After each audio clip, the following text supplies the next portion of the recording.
जय श्री राधे, हरि बोल, हर हर महादेव। आज की वीडियो में हम कृष्ण जी की नहीं बल्कि महादेव से जुड़ी एक कथा के बारे में जानेंगे। हम जानेंगे कि क्यों कोई हम सब जब मंदिर जाते हैं तो क्यों हम अपनी प्रार्थना को नंदी के कान में बोलते हैं, और ऐसा क्यों माना जाता है कि जो भी भक्त अपनी इच्छा अपनी प्रार्थना को नंदी के कान में बोलता है वे महादेव तक हमेशा पहुंचती है। तो इससे जुड़ी क्या कथा है आज की वीडियो में हम ये जानेंगे। तो कथा को प्रारंभ करने से पहले मैं आप सबसे रिक्वेस्ट करूँगी, प्लीज़ मेरे वीडियो को लाइक करें, मेरे चैनल को सब्सक्राइब करें और बेल आइकन को प्रेस करें ताकि मेरे आने वाले सभी लेटेस्ट वीडियो की अपडेट आपको सबसे पहले मिले। नंदी के पिता का नाम था शिलाद। वे एक बहुत बड़े संत थे पर उनकी कोई भी संतान नहीं थी। शिलाद ने संतान प्राप्ति के लिए महादेव की घोर तपस्या करी और महादेव ने शिलाद की तपस्या से प्रसन्न होकर उन्हें संतान प्राप्ति का वरदान दिया। शिलाद ने वरदान स्वरूप महादेव से ये मांगा कि मुझे आप ही के समान एक पुत्र चाहिए और जिसका व्यवहार बिल्कुल बैल जैसा हो, मुझे ऐसा पुत्र चाहिए। महादेव ने भी शिलाद को ये वरदान दे दिया। कुछ समय बाद एक बार की बात है, शिलाद खेत में हल चला रहे थे। उस समय वहाँ पर उन्हें उनके पुत्र की प्राप्ति हुई जिसका नाम उन्होंने नंदी रखा। नंदी धीरे धीरे बड़े हुए। इसके बाद आगे चलकर नंदी को पता चला कि उनकी अल्प आयु है और अपने इस अल्प आयु के खतरे से बचने के लिए उन्होंने महादेव की घोर तपस्या करी। महादेव ने नंदी की तपस्या से प्रसन्न होकर उन्हें अमर होने का वरदान दे दिया। क्योंकि नंदी बचपन से ही एक ऐसे परिवार में बड़े हुए थे जो कि महादेव की भक्ति में लीन था, इसलिए हमारे नंदी भी महादेव के बहुत बड़े भक्त थे। वे हमेशा शिव जी की सेवा करना चाहते थे।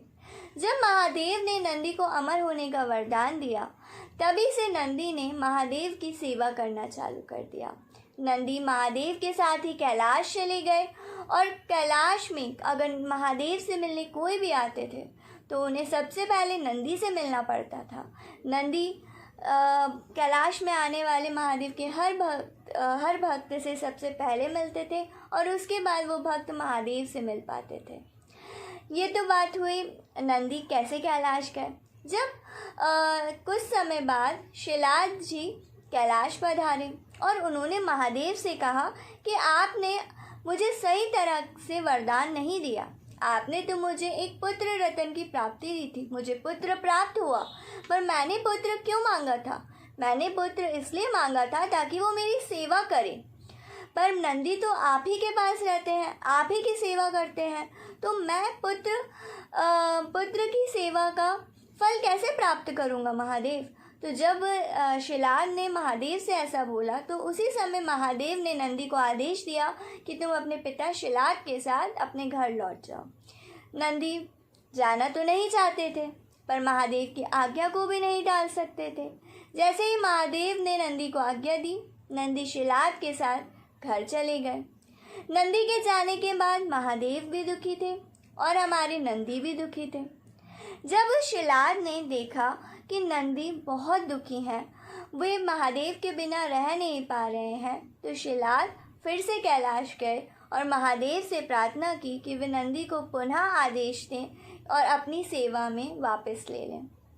इस तरह नंदी फिर से महादेव की सेवा में चले गए और नंदी दिन रात सिर्फ महादेव की सेवा करते थे। नंदी की सेवा से प्रसन्न होकर महादेव ने नंदी को वरदान दिया कि आज से जो भी भक्त तुम्हारे बाएं कान में आके कोई भी मन्नत या कोई भी इच्छा या प्रार्थना करेगा तो वो इच्छा मैं सबसे पहले उसकी वो इच्छा मैं अवश्य पूर्ण करूँगा। तो इसलिए जब भी हम मंदिर जाते हैं, शिवालय जाते हैं, तो हम देखते हैं कि ऐसा कोई भी शिव जी का मंदिर नहीं जहाँ नंदी नहीं होते। शिव जी के मुख के सामने ही नंदी हमेशा विराजमान होते हैं और कहा जाता है कि शिव जी के दर्शन करने से पहले हमें नंदी के दर्शन करने चाहिए, नंदी की पूजन करना चाहिए, उनके कान में अपनी प्रार्थना बोलनी चाहिए। उसके बाद ही हमें शिवालय में प्रवेश करना चाहिए। तो ये कथा थी जिससे हमें पता चलता है कि कैसे नंदी को ये वरदान मिला कि अगर भक्त तुम्हारे कान में कोई भी इच्छा बोलेंगे तो उसे मैं अवश्य पूर्ण करूँगा। आई होप आपको मेरी ये वीडियो अच्छी लगी। अगर आपको मेरी वीडियो अच्छी लगी तो प्लीज़ मेरी वीडियो को लाइक करना, चैनल को सब्सक्राइब करना। राधे राधे, हर हर महादेव।